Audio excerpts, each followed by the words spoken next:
Welcome to the McCad Multimedia Series, a McCad analysis of John Maynard Keynes' The General Theory of Employment, Interest, and Money.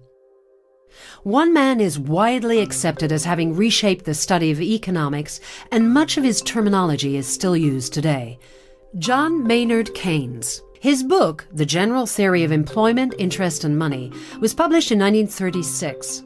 It presented an alternative argument that challenged the previous classical economist's view of a self-correcting economy. Keynes' argument was that employment levels were determined by aggregate demand rather than the price of labor, so economies could not be expected to automatically restore themselves after a temporary shock. So, shall we put Keynes' theory into action? Let's imagine a town where the main source of employment comes from a car factory.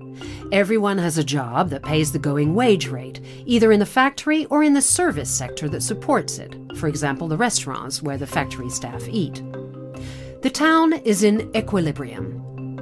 Then the car factory has a bad year. It sells fewer cars, and that forces the owners to cut back on production.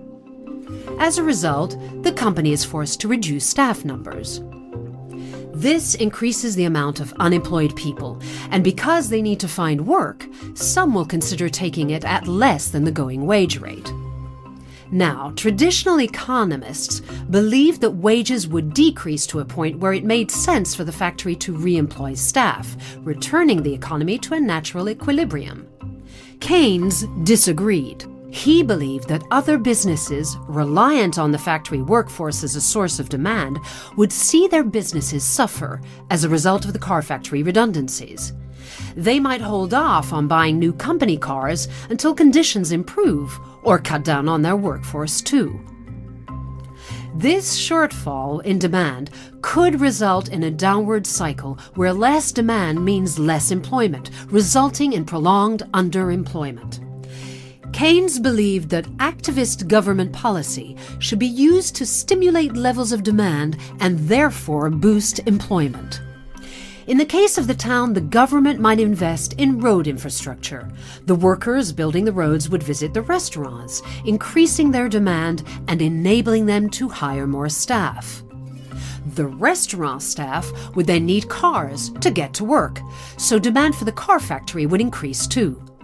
Government intervention, therefore, creates a virtuous economic cycle that stimulates employment. John Maynard Keynes was one of the most important thinkers of the 20th century. A more detailed examination of his ideas can be found in the McCad analysis.